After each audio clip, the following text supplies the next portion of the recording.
ঈদ ও নববর্ষের ছুটি শেষে জীবিকার তাগিদে ঢাকায় ফিরছে সাধারণ মানুষ। রাজধানীমুখী ট্রেন লঞ্চে উপচে পড়া ভিড়, অতিরিক্ত ভাড়া আদায়ের অভিযোগ। দেখছিলেন বিআরবি কেবল সংবাদ শিরোনাম, এবার বিস্তারিত। ঈদ ও নববর্ষের ছুটি শেষ, প্রিয়জনদের সাথে আনন্দ ভাগাভাগি শেষে জীবিকার তাগিদে ঢাকায় ফিরছেন সাধারণ মানুষ। রাজধানীমুখী ট্রেন ও লঞ্চগুলোতে রাজধানী ফেরা মানুষের ছিল উপচে পড়া ভিড়। অতিরিক্ত ভাড়ার অভিযোগ থাকলেও পথের ভোগান্তি না থাকায় স্বস্তি ছিল মানুষের মধ্যে। রিপোর্ট রিশান নাসরুল্লাহর। ঈদের টানা ছুটি কাটিয়ে রাজধানীতে ফিরছেন কর্মমুখী মানুষেরা। ভোরের আলো ফোটার সাথে সাথেই সদরঘাটে ভিড়তে শুরু করে দক্ষিণাঞ্চল থেকে আসা লঞ্চগুলো। অতিরিক্ত ভাড়া আদায়ের অভিযোগ থাকলেও যাত্রাপথে ভোগান্তি না থাকায় স্বস্তি প্রকাশ করেন যাত্রীরা। লঞ্চে সুন্দরভাবে আসতে পারছি, সুন্দরভাবে যেতে পারছি আমরা। ভিড় কম আগের থেকে, আগে যেভাবে স্বাভাবিক যেভাবে ছিল ঈদের হচ্ছে সেরকম একটা ভিড়, আর কেবিনে মানে একটু ভিড় থাকে, আর ডেকে ওরকম একটা ভিড় নেই। যাত্রী উঠছে সবের ভিড়, আরও মনে করেন টিকিটের যে ঊর্ধ্বগতিটা মনে করেন 300 টাকা ভাড়া 400 টাকা। ছোটো ছোটো আপনার মাছ নিয়ে আসতেছে, তাদেরকে ধরে মনে করেন যে তুলনামূলক যে যা পারতেছে ইচ্ছা মতন টাকা নিচ্ছে। সরকার নির্ধারিত ভাড়া হচ্ছে 430। আমরা ঈদ মৌসুম ছাড়া আমরা ভাড়া রাখি 300। ঈদে আমরা এটা 400 করি, তাও 30 টাকা কম সরকার নির্ধারিত ভাড়া। রাজধানীর কমলাপুর রেল স্টেশনের ভিড় ছিল রাজধানী ফেরা মানুষের। প্রিয়জনদের ছেড়ে আসা কষ্টের হলেও ছুটি শেষে জীবিকার তাগিদেই সাধারণ মানুষরা ফিরছেন রাজধানীতে। ট্রেনে আমাদের তো ভোগান্তি হয় নাই, কিন্তু ট্রেনে ভিড় ছিল প্রচণ্ড, কিন্তু ট্রেন টাইমলি আসছে, ট্রেনের সার্ভিস ভালো ছিল। বাবা মার সাথে ঈদ কাটিয়েছি, অনেক ভালো লেগেছে। ছেড়ে আসার সময় তো কষ্ট লাগবেই, এটাই স্বাভাবিক। অনেক খারাপ লাগছে।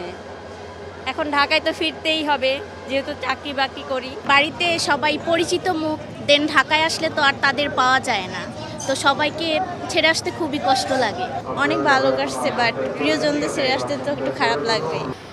ঈদ ও নববর্ষের টানা ছুটি শেষে কর্মমুখী সব মানুষের পদচারণায় হয়তো আবার চেনা রূপে ফিরবে রাজধানী ঢাকা। রিশান নাসরুল্লাহ, বাংলা ভিশন, ঢাকা। এদিকে ঈদ ও বাংলা নববর্ষের ছুটিতে লাখো পর্যটকের সমাগম হয়েছে কক্সবাজারে। সমুদ্র সৈকতের কোনো পয়েন্টেই নেই তিল ধারণের ঠাঁই, ফাঁকা নেই কোনো হোটেল মোটেলও। কক্সবাজার থেকে পাঠানো তথ্য ও ভিডিও চিত্র ডেস্ক রিপোর্ট। ঈদ ও বাংলা নববর্ষের টানা ছুটিতে কক্সবাজার সমুদ্র সৈকত পরিণত হয়েছে জনসমুদ্রে। 5 শতাধিক হোটেল মোটেলে ফাঁকা নেই কোনো রুম। সৈকতের কলাতলি, সুগন্ধা এবং লাবণী পয়েন্ট পর্যটকের পদচারণায় মুখর। তীব্র দাবদাহ উপেক্ষা করে পরিবার ও পরিজন নিয়ে সাগরের সুনীল জলরাশিতে আনন্দে মেতেছে পর্যটকরা। পহেলা বৈশাখকে ঘিরে বর্ণিল সাজে সেজেছে তারকামানের হোটেলগুলো।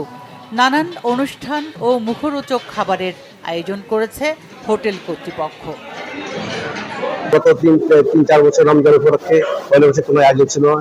এই বছর প্রথম সেম টাইম রমজান, ঈদুল ফিতর এবং পয়লা বৈশাখ সেম টাইম, বাট খুবই সারাপূর্ণ আমাদের হোটেল ফুল, পর্যটকের ছাড়া খুবই বেশি। এই নববর্ষের আনন্দের মাঝে যেন আমরা সবকিছু ফিরে পাই এবং সবকিছুর মধ্যে যাতে আনন্দ উল্লাস চলে আসে এবং রাহাজানি, হিংসা প্রতিরোধ, এগুলো যেন আমরা কথাগুলি সমস্ত কিছু মুছে ফেলি। আগত পর্যটকদের সার্বিক নিরাপত্তায় নেওয়া হয়েছে কঠোর ব্যবস্থা। সব ক্লান্তি, হতাশা মুছে গিয়ে নববর্ষ সবার জীবনে বয়ে আনুক অনাবিল সুখ। সম্প্রীতির বন্ধন দৃঢ় হোক গোটা জাতির, এমনটাই প্রত্যাশা সবার। Bangla Vision news desk. 160 KG ওজনের পাঙ্গাস, এটি মেকং জায়ান্ট ক্যাটফিশ নামে পরিচিত। এই মাছটি বিশ্বের অন্যতম স্বাদুপানির বৃহত্তম মাছ হিসেবে গিনেস ওয়ার্ল্ড রেকর্ড অর্জন করেছে। বাংলাদেশ মৎস্য গবেষণা ইনস্টিটিউটের গবেষণা পুকুরে রয়েছে এ ধরনের 50টির মতো মাছ। ময়মনসিংহ থেকে অমিত রায়ের তথ্য ও গগন পণ্ডিতের ভিডিও ছবিতে রিপোর্ট। রূপালী ধূসর রঙের বৃহদাকার এই পাঙ্গাসটির ওজন 160 কেজি। এটি মেকং জায়ান্ট ক্যাটফিশ নামে পরিচিত। দক্ষিণ পূর্ব এশিয়ার মেকং অববাহিকায় এই প্রজাতিটির প্রাকৃতিক আবাসস্থল মেকং নদী। এই মাছটি 2005 সালে একটি বেসরকারি খামারির মাধ্যমে বাংলাদেশে আনা হয়। 2015-16 অর্থ বছরে সেই খামারির কাছ থেকে 50টি মাছ সংগ্রহ করে বাংলাদেশ মৎস্য গবেষণা ইনস্টিটিউট। মাছটি পানির নিচে পাথর কিংবা নুড়ি স্তরে থাকতে পছন্দ করে। একটি পরিপক্ক মা মাছ থেকে প্রায় ৮০ লাখ পর্যন্ত ডিম পাওয়া যায়। থাইল্যান্ড মাছটির প্রজননে সফলতা অর্জন করতে সক্ষম হলেও বাংলাদেশে এখনো সফলতা আসেনি। এটা অন্যান্য পাঙ্গাস মাছের মতোই মাছ। এটা দেখতে অনেক বড় হলেও এর কিন্তু কোনো দাঁত নাই। এটা নর্মাল যে স্বাভাবিক খাবার, বিশেষ করে তৃণভোজী খাবারগুলা, প্লাঙ্কটন জাতীয় খাবারগুলা খেয়ে থাকে এবং ওরা অনেক সময় এই যে বেন্তুর জাতীয় খাবারগুলা, পানির বটমে যেগুলা থাকে সেগুলোও খেয়ে থাকে। তবে চেষ্টা অব্যাহত রেখেছে মৎস্য গবেষণা ইনস্টিটিউট। আমরা সাকসেসফুল হতে পারি যারা পোনা তৈরির কৌশল, তাহলে এটা চাষের আওতা আসবে। আমাদের দেশের যে মৎস্য সেক্টরে যে প্রাণীজ আমিষের প্রোটিন চাহিদা, এটা মেটাতে হবে। যেহেতু জানেন যে মাছটা সাধারণত 300 কেজির উপরে হয়ে থাকে, সময় লাগে। এখানে আমরা আমাদের উদ্দেশ্য 1 থেকে 1.5 বছরের মধ্যে আমাদের যেটা সাইকেল আছে, এই যে 1 বছরের মধ্যে হয়তো 3 থেকে 4 কেজি অথবা 4 থেকে 5 কেজির মধ্যে রাখা, তাহলে হয়তো আমরা এটাকে প্রক্রিয়াজাত করে বিদেশে পাঠানোর আমরা সেই করতে পারবো ইনশাল্লাহ। দেশে আমিষের চাহিদা পূরণে একটি বড় উৎস হতে পারে বৃহদাকার জাতের এই মাছ। Bangla Vision news desk. দর্শক, ছিল এখনকার মতো। পরের সংবাদ সকাল 11টায়।